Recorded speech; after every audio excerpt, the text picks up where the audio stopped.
turn in your Bible to Luke chapter 10.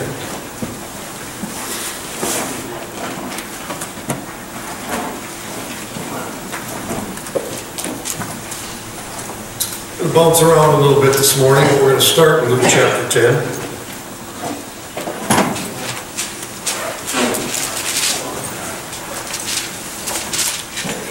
We have been rapidly firing through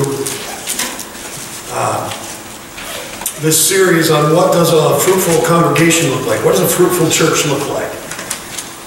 So we had to start with, what is a church?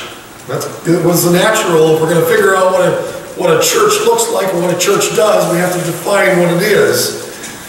And this building is not it. This building is not a church. This building is a building. We call it a church. People say, well, I'm going to go to church, and they go down to the building. But the church isn't the building, and we talked all about that. We are the church. You and I, we're the church. And once we decided what the church was, well, what does a church do? What does a church do? And this was never intended to be an exhaustive list about what a church does, but it's important. 5 important things that a church does, that a growing church ought to do. And sadly, I don't believe that many churches are good at all 5. I think we have churches that are good at this, and churches that are good at that, and churches that are good at the other thing. But to put a church together that is good at all the things that they should be doing. And remember, Jesus said, I'm going to build my church. And then Paul was later talking about, there's many members in the body. And every member has a function in the body. A finger can never, ever, ever, ever take up the slack for an eye. It just can't. Not well. You can learn to read Braille, but it's not a replacement for an eyeball. The body does not function properly when another part of the body has to make up for a missing part of the body. It just doesn't function right. And so when we look at the church and the way Christ has put the church together and all the pieces that he's brought in, allow that church to function in these 5 ways that a fruitful congregation functions in. And so typically when a church is not doing those things well, it falls to a couple of things. And the first one is the pastor not teaching that the church ought to function this way. It falls to people deciding, no, we haven't done it that way, and so we're not going to function that way. Or we haven't done a good job in bringing those pieces in to the body of Christ and training them and discipling them to function as Christ wants them to function in the church. And so we started with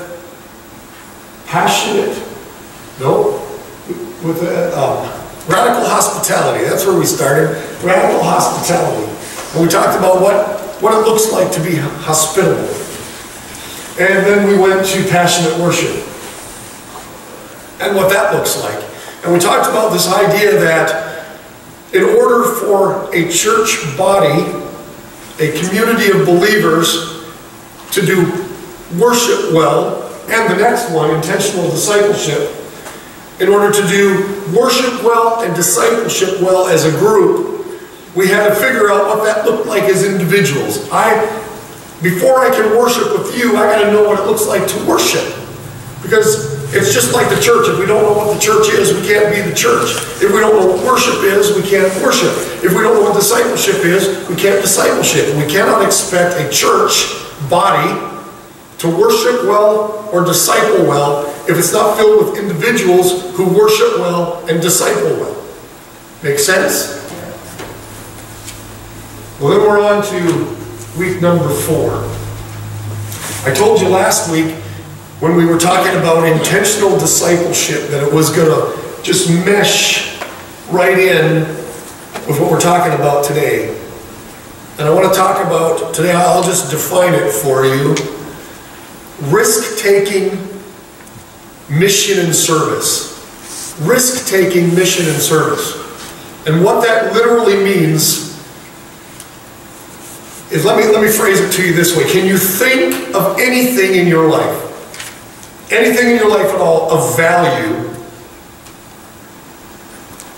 that didn't first require you to risk something for? And let me explain it to you this way. There is nothing in life that's worth having that doesn't risk. You don't have to risk something for it. Even relationship, you can say, oh yeah, my wife and my husband. You had to risk probably greater, making yourself. Love is the greatest risk you will ever do. You're risking everything. You're risking the very thing that causes you to be who you are. When you love somebody, you pour yourself into somebody, and you run the risk of being rejected. That's the ultimate risk. And we're going to talk a little bit about that this morning too. But I want you to turn to Luke chapter 10. And we're going to start reading in verse 25. This is the parable of the Good Samaritan. This is where I want to start this morning. The parable of the Good Samaritan. Verse 25. And behold, a lawyer stood up to put him to the test, saying, Teacher, what shall I do to inherit eternal life? He said to him, What is written in the law? How do you read it? And he answered, You shall love the Lord your God with all your heart, with all your soul, with all your strength, with all your mind, and your neighbor as yourself. And he said to him, You have answered correctly, do this, and you will live. But he, desiring to justify himself, said to Jesus, And who is my neighbor? Jesus replied, A man was going down from Jerusalem to Jericho, and he fell among robbers, who stripped him and beat him and departed, leaving him half dead. Now by chance a priest was going down that road, and when he saw him, he passed by on the other side. So likewise a Levite, when he came to the place and saw him, passed by on the other side. But a Samaritan, as he journeyed, came to where he was, and when he saw him, he had compassion. And he went to him and bound up his wounds, pouring oil and wine. Then he set him on his own animal and brought him to an inn and took care of him. And the next day he took out 2 denarii and gave them to the innkeeper, saying, Take care of him, and whatever more you spend, I will repay you when I come back. Which of these 3 do you think proved to be a neighbor to the man who fell among the robbers? He said, The one who showed him mercy. And Jesus said to him, Go and do likewise. Now there's a couple of things that I wanted to point out. Jesus made a couple of statements.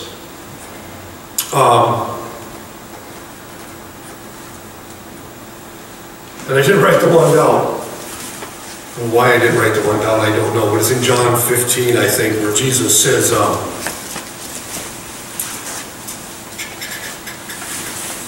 John chapter 15, verse 12. This is my commandment, that you love one another as I have loved you. Greater love has no one than this, than someone lays down his life for his friends. You are my friends if you do what I command you. No longer do I call you servants, for the servant does not know what his master is doing, but I have called you friends. For all that I have heard from my Father I have made known to you. You did not choose me, but I chose you, and appointed you that you should go and bear fruit, and that your fruit should abide, so that whatever you ask the Father in my name, he may give it to you. These things I command you, so that you may love one another. You know what? I got interested about the word friend. That's why I looked it up in the Strongs. And you know, there's a word that's kind of interchangeable with friend, and it's the word neighbor. And so Jesus is really talking about a friend or a neighbor, an acquaintance here. And he just got done telling the Pharisee in the other passage, when he said, Well, who's my neighbor? And Jesus tells this parable of the Good Samaritan. The beauty about the parable of the Good Samaritan is this. It kind of this way. we all know those people who we like.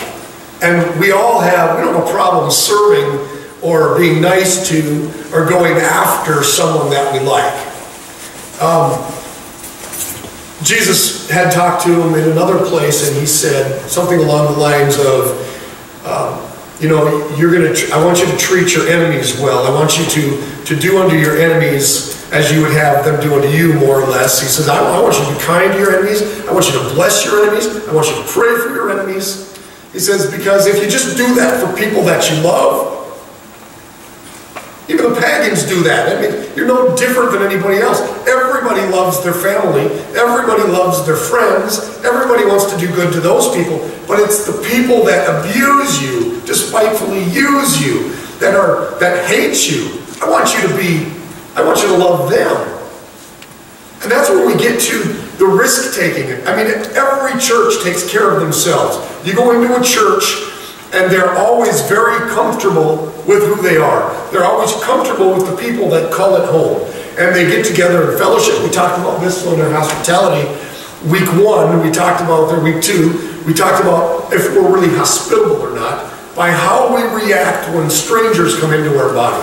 When the strangers come in, do we lay out the very best for them? Are we giving them our time? Are we giving them our attention? Or are we too busy in our little cliques doing our own thing that we always do because that's what we do? And so when I'm talking about risk-taking ministry and service, I'm talking about investing something that might cost us. And what it might cost us is a wide-ranging spectrum of things. We look at the picture, which I just love this picture. It just encaptures just about everything that I wanted. And I never told her what I wanted. But at the top, we have a guy visiting with a drug addict. There's needles and pills on the table, sitting there with his arm around him, and a Bible talking to him. And we see a homeless person on a park bench and bringing a blanket and some food. We see an abusive situation going on where a husband or a boyfriend is, shaking his fist and throwing his beer bottle at his wife or his girlfriend or the baby, and somebody stepping in and saying, stop, on the phone, probably calling 911. We see somebody with a house burning down and bringing them to aid. There's risks involved with being a fruitful congregation. If there's nothing to risk, the reward is small. I'm just saying the return is small. If we want to see, and this once again comes down to not just the church, because the church is we. Remember, we is the church. There's my grammar again. We is the church.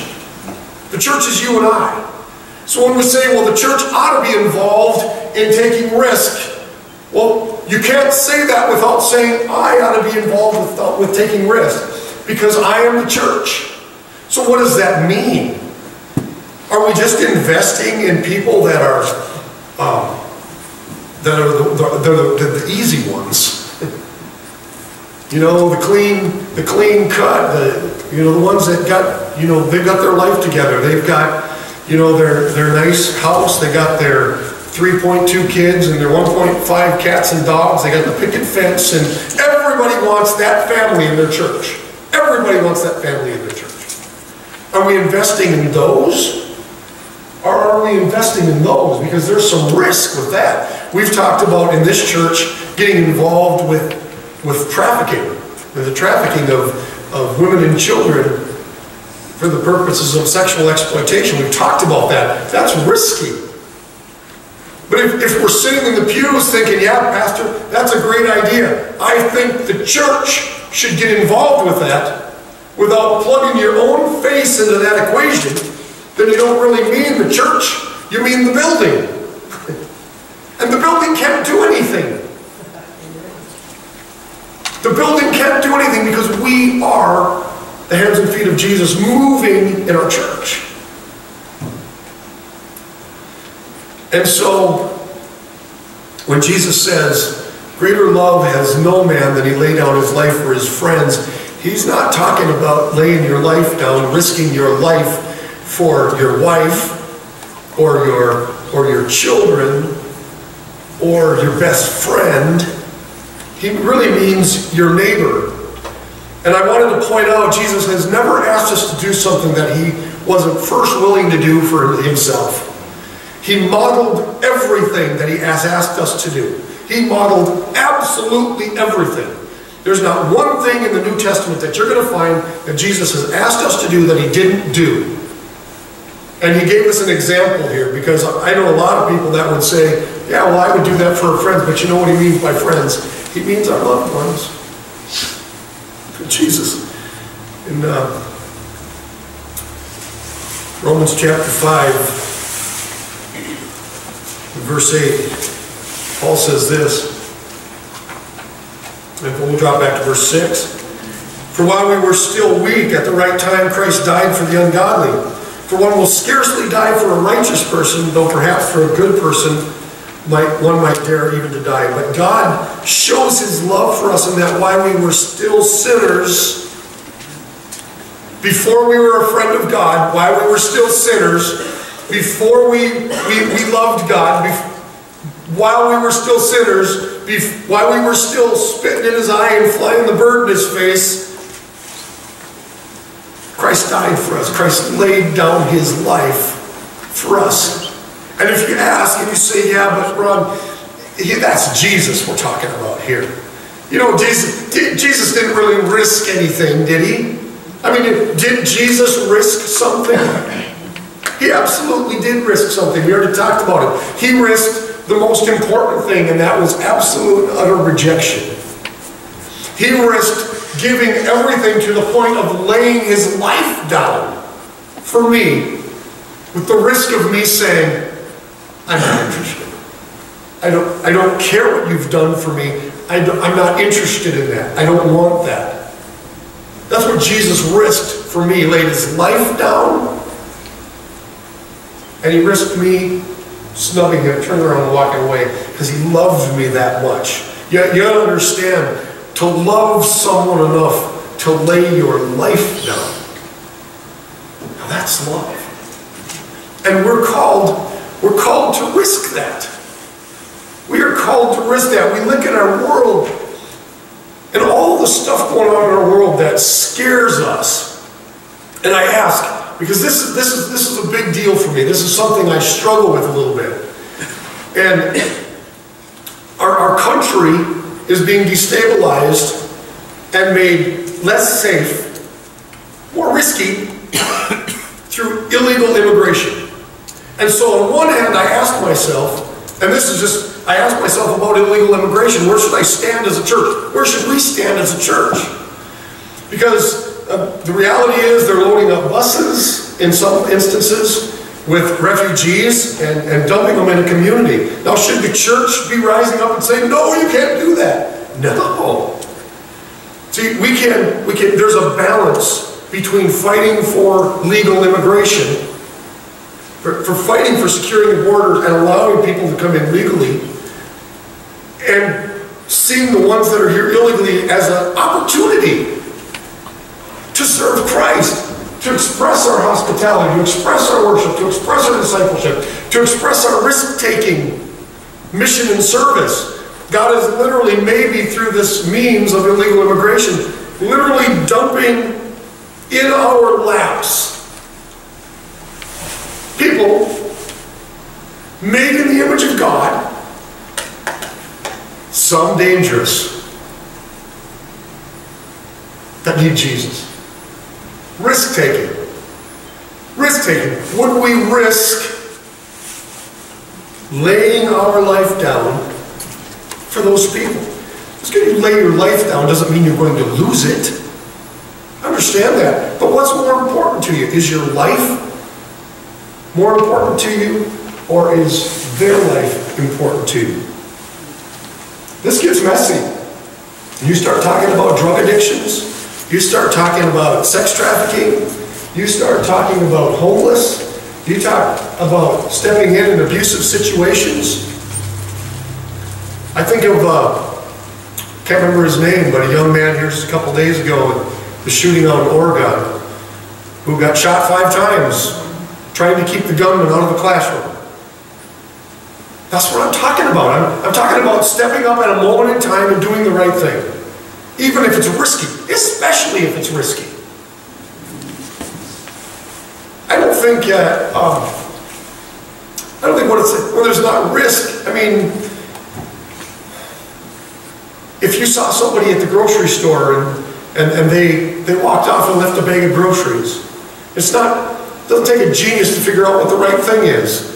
You pick up the bag of groceries and you go after them and say, oh, you forgot your bag of groceries. If you walk out the door and you realize you forgot a case of pop on the bottom of the cart and the cashier didn't ring it up, it doesn't take a genius to say that the right thing to do is to go back in and say, hey, you missed my 12-pack of pop. Those aren't real risky things. But what about if you walk out of the grocery store and there's somebody sitting on the park bench or the bench out front and they're just disheveled, maybe they're crying, maybe they're beat up, maybe they're bloody. How easy is it to just look the other way and walk to your car? You don't want to get involved with that. It's kind of risky there, Pastor. I mean, there could be something going on there. Yeah, you think? Risk taking. I don't know what it looks like for you, but I know this. Anything worth having is going to risk us something. And I believe that there are literally tens of thousands of churches across this country that do a lot of things well. They do hospitality well, they do worship well, they do discipleship well, but when it gets to risk-taking, it's like, we don't want to get involved with that, Pastor. That's dangerous. That could cost us something. I'm not really willing, but I tell you this much, if it were my child who had found themselves far from home and were on a bench outside of a store, bloody, lost, I would want somebody to stop. I would want somebody to say, how can I help? Is it really hard? Is it really that difficult? But the reality is this isn't even on me. It's on him. And if I walk into a store and there's a gunman there and he happens to be, which can happen, it happens in our culture all the time now. And I step in and I get shot. Jesus says, greater love hath no man than that he would lay down his life for a friend, a neighbor, somebody you don't know, somebody that's probably maybe not even worth it. It could be some derelict, drug-induced bum in a city park who, to be honest with you, is unknown. He's a John Doe. Nobody's going to miss him. If I see an injustice, we read it in the reading this morning, keep justice in the courts, something along those lines. To keep justice alive, keep justice well, to stand up and act for those who can't defend themselves. That's not just babies. Well, we'll all stand up and cry, oh, you can't abort babies. But we'll turn the other way and look the other way when it's somebody that, well, they've kind of put themselves in that position. That's kind of their fault. They're bad. They're by the grace of God, go I. And so we really have to think about that. And so I just want to, and I don't even know what this means for you. I know what this means for me. I don't know what it means for you. But you got to spend some time before God thinking about this one, because it's going to look different for each one of us. We're not all called to minister to the same people. But we are all called to take risks. We are all called to lay down our life for our friends. And not just people we love, our neighbors, those people in our community. And what does that look like? Laying down our life. I mean, it's going to cost us something. It's going to cost us our money. It's going to cost us our time. It's going to cost us our resources. It might cost us a punch in the nose. I don't know. I've been punched in the nose before. For a lot less, I can tell you that.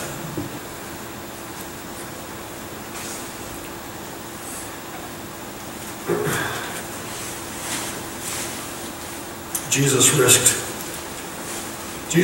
it all.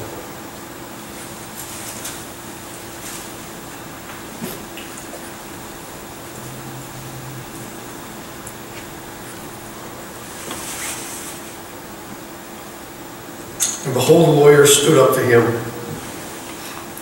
to the test, saying, Teacher, what shall I do to inherit eternal life? He said to him, What is written in the law? How do you read it? And he answered, You shall love the Lord your God with all your heart, with all your soul, with all your strength, with all your mind, and your neighbor as yourself. And he said to him, You have answered correctly. Do this and you will live. But he, desiring to justify himself, said to Jesus, Who is my neighbor? The very words he had thrown back at Jesus to try and justify himself. He's the one that told Jesus, the law says to love your neighbor as yourself. And Jesus says, yeah, you're right, you got it. But he wasn't doing that. He wasn't loving his neighbor as himself. So then trying to justify that part of the law, he's like, well, Jesus, really, who is my neighbor anyway? Who really is my neighbor? Isn't that really my friends? Isn't that really those who I love? Isn't that really those who deserve my, that are maybe even those who are those who are observing the law? And Jesus says, so he says, who really is my neighbor? And Jesus tells him this parable. And ironically, the priest and the Levite, those were him. Those who think his way. The Samaritan was a Samaritan was shunned. They were half-breeds. They were shunned by the Jews. The Jews hated them. They didn't want anything to do with them. And Jesus throws back into his face at the end of the story. He says, you tell me, who was the neighbor? Who was the neighbor? It was the one who went back, the Samaritan was the one who went back and helped the man, who gave of himself, who risked stopping on the road. And understand, those roads were dangerous. That's why the guy got in trouble in the first place. He's the one that risked his own personal safety by stopping. He risked his own personal safety by stopping and helping that man. He risked his own personal money by taking the guy and paying for his care. He risked even more than that. He risked more money, because he told the innkeeper, whatever you spend on the guy, I'll come back and repay it. The innkeeper could have abused that. He even risked that. It wasn't the guy who said, oh, you know, he's not one of us. He's not one of my friends. He's not somebody that I feel like I should be pouring myself into. So I'm just going to look the other way and I'm going to walk out the door. How often do we look the other way? How often do we look the other way? All the time we look the other way.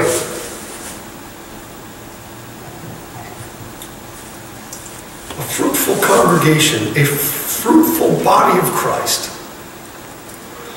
is made up of individuals who are intentionally looking for opportunities to serve, not ways to get out.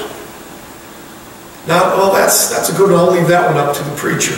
That's a tough case there. I'm not going to get involved. People who are willing to jump in, hand and feet, even if it's over their head, off the deep end. Well, I can't swim, but I'm jumping in. Lord, you got a problem. I'm going in. I can't swim. That's the kind we're talking about. That's risk-taking. And I guarantee it's a biblical principle. I guarantee it. If we would take risk, The greater the risk, the greater the reward. The greater the risk, the greater the blessing. The greater the risk, the greater the miracle of the lives that we'll see transformed. I just believe that. I believe it's a promise.